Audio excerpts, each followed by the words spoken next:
Zero zero याद रखिए, P0 मिल गया और P1 भी मिल गया फॉर्मूला में, तो भरो भरो भरो भरो भरो। हेलो एवरीवन, मैं हूं जयेश राजगुर और स्वागत है आप सभी का इस नए इंटरेस्टिंग यूट्यूब वीडियो में। दोस्तों, हम पढ़ रहे हैं क्लास 12th का इकोनॉमिक्स न्यू सिलेबस और ये है चैप्टर नंबर 6, इंडेक्स नंबर, सबसे आसान चैप्टर, 8 मार्क्स वसूलने वाला चैप्टर। तो इसके पूरे वीडियोस की प्लेलिस्ट को फॉलो करते रहिएगा। प्लेलिस्ट की लिंक डिस्क्रिप्शन में मिल जाएगी, ऊपर आई बटन पे हमारे वीडियोस आपको मिलते रहेंगे। तो जरूर अपनी पढ़ाई को बूस्ट कीजिएगा और चैनल पर नए हैं तो यार सब्सक्राइब कर लीजिए, बेल आइकन दबाइए, क्योंकि यहाँ आपको लगातार ऐसे ही इंफॉर्मेटिव वीडियोस मिलते रहेंगे। दोस्तों, बात करें इंडेक्स नंबर की तो 8 मार्क कैरी करता है और पूरे सिलेबस का सबसे ईजी चैप्टर है। कुछ ही फॉर्मूलाज के साथ, कुछ ही बेसिक थियरी क्वेश्चन के साथ आप आसानी से 8 मार्क्स स्कोर कर सकते हैं। तो ये चैप्टर तो ऑप्शन में छोड़ना ही नहीं है बबुआ। चलिए बढ़ते हैं आगे और आज के टॉपिक की ओर नजर डालते हैं। आज हम लोग पहले कंस्ट्रक्शन ऑफ इंडेक्स नंबर का एक थियरी क्वेश्चन ऊपर से देखेंगे और फिर नीचे से जो है एक सम करेंगे फॉर्मूला के साथ। कंस्ट्रक्शन ऑफ इंडेक्स नंबर एक बहुत अच्छा क्वेश्चन है, इंपॉर्टेंट क्वेश्चन है और इसकी जो थियोरेटिकल पार्ट है ये आपको एक्चुअल में कंस्ट्रक्ट कैसे करना है, कैलकुलेट कैसे करना है और फॉर्मूलाज में कैसे काम करना है वो समझा देता है। तो चलिए आज की इस वीडियो को शुरू करते हैं। जी हाँ, सबसे पहले मैं अगर बात करूं कंस्ट्रक्शन ऑफ इंडेक्स नंबर की तो कैसे कैलकुलेशन होता है वही यहां पर समझाया गया है। Yes, construction of index number. तो सबसे पहले आप जब कंस्ट्रक्शन कर रहे हैं, आप कैलकुलेशन कर रहे हैं, आपको जैसे कि पता ही है इंडेक्स नंबर चेंजेस मेजर करने के लिए होता है। काय के लिए होता है? चेंजेस मेजर करने के लिए कि 2010 में इतना था, 2022 में इतना प्राइस है, तो भैया कितना बदला, क्या चेंजेस है। ऐसे चेंजेस को, डिफरेंसेस इन इकोनॉमिक वेरिएबल को चेकआउट करने में, मेजर करने में इंडेक्स नंबर मदद करता है। तो आपको हमेशा सबसे पहली चीज कंस्ट्रक्शन ऑफ इंडेक्स नंबर के दौरान, कैलकुलेशन के दौरान पता होनी चाहिए, that is the purpose of index number. उद्देश्य काय आहे, तुमचा लक्ष्य काय आहे, why you are doing the calculation of index number. तो पहली चीज क्या याद रखोगे? पर्पस पता होना चाहिए। The purpose for constructing the index number, its scope as well as which variable is intended to be measured. आप किसका कैलकुलेशन करना चाहते हैं, कौन सा वेरिएबल है, प्राइस है, पॉपुलेशन है, क्वांटिटी है, वैल्यू है, उसका आप जिसका भी कैलकुलेट करना चाहते हैं इंडेक्स नंबर, वो आपको पता होना चाहिए। Should be clearly decided to achieve good result, यानी फ्रूटफुल रिजल्ट्स। तो पहला पॉइंट क्या है? पर्पस माहित असला पाहिजे। आगे बढ़ते हैं दूसरे, अगर कंस्ट्रक्शन की पॉइंट की ओर बात करें तो यहां पर अगला पॉइंट आता है सिलेक्शन ऑफ बेस ईयर। क्या? Selection of base year. Maths वालों को पता होगा, मैंने पिछले लेक्चर में भी बताया बेस ईयर होता क्या है। तो बेस ईयर वो साल होता है, जो भी 2 साल आपको दिए हुए हैं क्वेश्चन में, उसमें से बेस ईयर वो साल होता है जिसके अंदर से हम कंपैरिजन करते हैं, ड्रॉ करते हैं हम, जिसमें से कंपैरिजन हम चेकआउट करते हैं कि इसकी तुलना में इतना, अब इस साल इतना है। तो अभी वाले साल को तो करंट ईयर बोलते हैं। तो जिससे कंपैरिजन हो रही है, जिससे चेंजेस मेजर हो रहे हैं, उस साल को क्या बोलते हैं? Base year. तो सिलेक्शन बेस ईयर का बहुत इंपॉर्टेंट है। Base year is also called as the reference year. ज्याच्यातनं आपण रेफरन्स घेतोय त्याला आपण बेस ईयर म्हणतो। It is the year against which comparison are made. The base year should be normal, यानी इसमें कोई नेचुरल कैलामिटी नहीं होनी चाहिए। It should not be too distant in the past, यानी ऐसा नहीं कि आप 1947 का 2022 से कंपैरिजन कर रहे हैं, ऐसा मत कीजिए। एकदम डिस्टेंट और पास्ट का, दूर दराज का ये साल नहीं होना चाहिए। 2010 2022 का ठीक है, 2015-22 ठीक है। ऐसे जो एकदम दूर का कंपैरिजन करोगे तो बहुत उतार चढ़ाव आपको देखने मिलेंगे ना। तो समवेयर और द अदर बेस ईयर चुनना बहुत इंपॉर्टेंट काम है और इसीलिए कंस्ट्रक्शन में नंबर 2 पे पॉइंट आता है, सिलेक्शन ऑफ बेस ईयर। बढ़ते हैं आगे, अगले पॉइंट की बात कर लेते हैं। Construction of index number answer इसीलिए इंपॉर्टेंट है ताकि आप समझ पाएं कि आपको समस कैसे करने हैं। सिलेक्शन ऑफ आइटम्स, यहां पर याद रखिए दोस्तों, सैंपल्स जो होते हैं ना, वो कभी भी टेंडेंसीज में यानी स्टैटिस्टिक्स के अंदर बहुत इंपॉर्टेंट होते हैं। It is necessary to select sample of the number of items included in the construction of particular index. यानी बहुत जरूरी होता है कि आप कौन से सैंपल्स यूज कर रहे हैं, कौन से पर्टिकुलर सैंपल से आप जो है काम चलाने वाले हैं। For example, in the construction of price index it is impossible to include each and every commodity.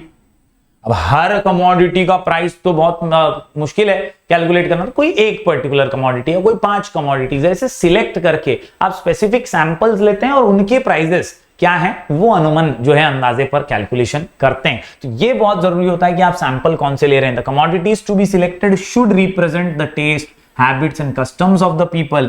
Besides this, only standardized or graded items should be included to give better result. To give better result, to give better result. उम्मीद करता हूं दोस्तों आपको concept समझ में आ गया होगा कि अगर अच्छे रिजल्ट निकालने हैं तो सैंपल आइटम्स जो है इंडेक्स नंबर के वो भी बहुत बारीकी से चुनने होंगे। आगे बढ़ते हैं, अगला जो है वो सिलेक्शन ऑफ प्राइस कोटेशन है, क्योंकि प्राइस जो है बदलते हैं, अक्सर प्राइस के अंदर फ्लक्चुएशन और चेंजेस देखे जाते हैं और इसीलिए प्राइस का कोटेशन जो है वो सिलेक्ट करना अच्छे से चाहिए। आप कहां से, कौन सी एजेंसी से जो है रिपोर्टिंग, कौन सी एजेंसी है प्राइस रिपोर्टिंग एजेंसी, कोणाकडनं तुम्ही प्राइजेस एक्चुअली घेताय ते अनबायस्ड असले पाहिजे, यानी वो पार्शियलिटी नहीं करनी चाहिए, वो एकदम ज्यादा एकदम कम भाव बता रहे हैं ऐसा नहीं होना चाहिए। अनबायस्ड प्राइस रिपोर्टिंग एजेंसी होनी चाहिए, क्योंकि शॉप दर शॉप, प्लेस दर प्लेस प्राइजेस तो सिलेक्टेड कमोडिटी के चेंज होते रहते हैं। पेट्रोल का दाम गोवा में अलग है, महाराष्ट्र में अलग है, वसई विरार में अलग है, तो यार कहीं और भी अलग होगा यूपी बिहार के अंदर, तो कहीं ना कहीं दोस्तों चेंजेस तो होते हैं प्राइजेस में, लेकिन आपको प्रॉपर एजेंसी से, ऑथोराइज्ड एजेंसी से इंडेक्स नंबर में प्राइजेस जो हैं वो लेने हैं। To achieve accuracy proper selection of representative places and person is required. आखिरी में बात करें चॉइस ऑफ सूटेबल एवरेज, बहुत इंपॉर्टेंट होता है। Construction of index number require choice of suitable average, यानी आप अरिथमेटिक मीन का ही नाम ले लीजिए, आपने मीन मोड मीडियन पढ़ा था 9th-10th के अंदर, वो भी एक स्पेशलाइज्ड एवरेज था, तो वैसी टाइप की एवरेजेस आपको यहां पर भी सिलेक्ट करनी होती हैं। Is used in the construction of index number because it is simple and computes compared to other averages, आसानी से कंप्यूटेशन जो है, कैलकुलेशन जो है वो हो जाता है चॉइस ऑफ सूटेबल एवरेज में। अगले 2 पॉइंट की बात करूं यहां पर, आखिरी 2 पॉइंट, तो जब हम वेटेड इंडेक्स नंबर करते हैं तो assigning proper weights is necessary. Weight refers to relative importance of the different items in the construction of an index number. म्हणजे काही वस्तू आपण पर्यायी धरतो, हम कॉमन ले लेते हैं कुछ चीजों को फॉर्मूला के अंदर, एज वेट उन्हें कैलकुलेट करते हैं और इसी का सिलेक्शन बहुत जरूरी होता है, असाइनमेंट बहुत जरूरी होती है। वेट्स आर ऑफ 2 टाइप्स, एक क्वांटिटी वेट्स होती हैं और एक वैल्यू वेट्स होती हैं। प्राइस से और क्वांटिटी को मल्टीप्लाई करके वैल्यू वेट्स हमें मिल जाती हैं। Since all items are not of equal importance, by assigning specific weights better results can be achieved.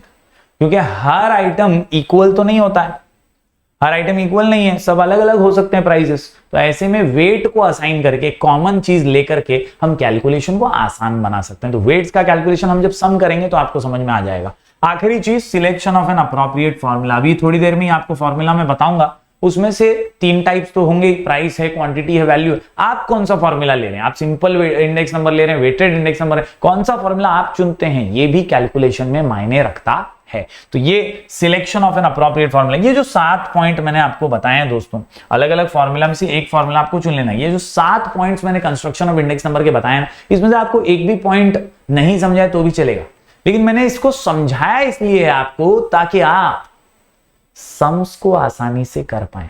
आपको पता होना चाहिए कि एक बेस ईयर पता है, क्वेश्चन में से ही निकालना है, उसमें से आपको प्रॉपर वेट असाइन करने हैं, एक अच्छा फॉर्मूला सिलेक्ट करना है, जो क्वेश्चन में बोला है प्राइस इंडेक्स नंबर, तो प्राइस इंडेक्स नंबर का फॉर्मूला आपको आना चाहिए। ये कंस्ट्रक्शन का जो स्टेप्स है ना, यही आपको सम सॉल्व करने में मदद करता है, इसलिए ये आंसर इंपॉर्टेंट है। बाकी ये आंसर की कोई लायकी नहीं, कुछ भी नहीं, ईजी एकदम। ये आंसर अपने को रट्टा नहीं मारना है, इसके लिए मैंने इसका कोई शॉर्ट कोड भी नहीं दिया है। ये आंसर आपको मदद करता है सम सॉल्व करने में, क्योंकि एक तरह से स्टेप्स ही दिए हुए हैं। ओके, चलिए एक सम की ओर आगे बढ़ते हैं।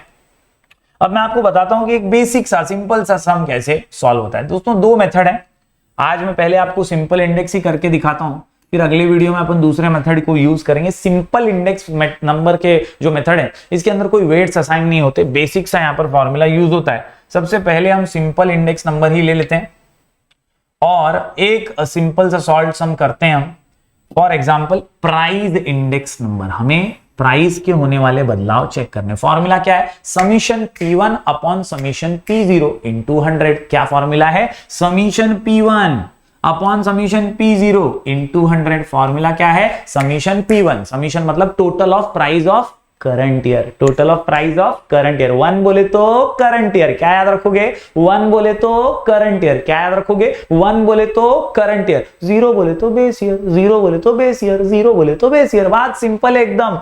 Summation of price of current year, summation of price of base year into 100 into 100 into 100। बात एकदम आसान है, एकदम सिंपल है, काम फिट मामला हिट है। फॉर्मूला भी एकदम सिंपल है, summation P1 upon summation P0 into 100, summation P1 upon P0 into 100, एकदम सिंपल। क्वेश्चन में ही सब कुछ दिया है, बस फॉर्मूला भरो भरो भरो भरो भरो। चलिए देख लेते हैं दोस्तों क्वेश्चन में क्या दिया है। देखिए क्वेश्चन में आपको 3 कॉलम दिए हुए हैं। आहा, 3 कॉलम दिए हुए बॉस। पहला कॉलम क्या है, कमोडिटी है। दूसरा क्या है, 2010 का प्राइस है। तीसरा क्या है, 2015 का प्राइस है। सिंपल सी बात है, जो पुराना है वो बेस ईयर है P0, और जो नया है वो क्या है, करंट ईयर है P1। सिंपल है, P0 भी मिल गया, P1 भी मिल गया। अरे जीरो याद रखिए, P0 मिल गया और P1 भी मिल गया। फॉर्मूला में तो भरो भरो भरो भरो भरो, भरो भरो भरो भरो भरो। तो सिंपल है। अब ये P0 को टोटल मारेंगे और ये P1 को टोटल मारेंगे।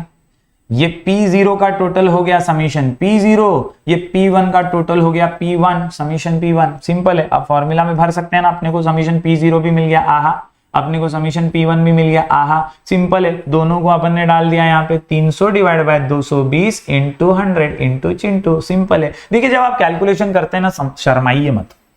ये 300 डिवाइडेड बाय 220 इंटू 100, शर्माने का नहीं, बचपन में किया है वैसा ही कैलकुलेशन करने का, डरने का नहीं। मैथ्स बहुत इजी है। आप क्या कीजिए, पहले 0 काट दीजिए। कितना अच्छा लग रहा है। आप क्या कीजिए, आप एक कोने में चले जाइए पेज के और डिवाइड कीजिए। ठीक है, कर लेते हैं। उसमें क्या है, 22 1 जा 22, 8 आ गए यहाँ पे। समझ रहे हो कॉन्सेप्ट, समझ रहे हो नहीं बेटा? ठीक है, 0 आ गया यहाँ पे डालेंगे पॉइंट। 22 को मल्टीप्लाई करके देखेंगे, 22 3 2 6 3 2 6। एकदम आराम से करना है, कोई टेंशन नहीं, कोई घाई नहीं है भाई। 66 ले लिया, यहाँ आ गया 14 आ गया, यहाँ 0 डाल दिए, है ना, 0 डाल दिया। 22 इंटू 6 कर दिए, 6 2 जा 12, 6 2 जा 12, 30 में 132 पा रहा है। 1.36 तो मुझे यहाँ पर मिल ही जा रहा है। जब 1.36 मिला है तो 1.36 को ये बचे हुए 100 के साथ मैं मल्टीप्लाई करूंगा तो मुझे आंसर आ जाएगा 136.36। काम फिट, मामला हिट, आंसर सुपर हिट। मैंने जो किया है, ये स्लो बोल के जो किया है ना, ये हर बच्चा कर सकता है। ये अपन ने बचपन में किया है पीछे अपने रफ वर्क में, वही आपको करना है, डरना नहीं है। फॉर्मूला अगर दिमाग में है तो मार्क्स मिलेगा बॉस, एकदम इजीली मिलेगा। फॉर्मूला क्या है, फॉर्मूला बहुत सिंपल है, summation P1 upon summation P0 into 100। जरा स्लो एंड स्टडी करके ये करके देखना, आपको आसानी से आंसर मिलेगा ही मिलेगा। और दोस्तों, ये आपके सामने है simple index number, summation P1 upon summation P0 into 100। मैं आपको मजे की बात बताता हूं, कमेंट करके जरूर बताइएगा मुझे कि आपसे हो पाया या नहीं। अगर आप क्वांटिटी इंडेक्स नंबर को देखें तो फॉर्मूला देखिए कितना आसान है। आप बोलेंगे सर वाकई में चैप्टर इतना इजी था, हमने कभी सीरियसली लिया ही नहीं। समीशन P1 था, उसकी जगह पे Q1 है। समीशन P0 था, उसकी जगह पे Q0 है। इजी, बाकी सब तो सेम ही है। तो प्राइस की जगह बस Q से क्वांटिटी आ गया, फॉर्मूला बाकी सब सेम ही है। क्वेश्चन में बेस ईयर और करंट ईयर का क्वांटिटी दिया होगा, आपको पहले ऐड करना है, दोनों का टोटल निकाल लीजिए, फिर डिवाइड कीजिए, इंटू 100 कीजिए। काम फिट, मामला hit, index number super hit. उम्मीद करता हूं दोस्तों आज के वीडियो में आप समझ पाए होंगे कि प्राइस इंडेक्स नंबर और क्वांटिटी इंडेक्स नंबर, साथ ही साथ वैल्यू इंडेक्स नंबर में अगले जो वीडियो है उसके अंदर बता दूंगा आपको। लेकिन सिंपल इंडेक्स नंबर से आपको प्राइस और क्वांटिटी निकालने जरूर आया होगा। कोशिश कीजिएगा, लिख के प्रैक्टिस कीजिएगा। हम मिलेंगे फिर एक बार कुछ और नए वीडियोस के साथ। तब तक के लिए do like, share and subscribe.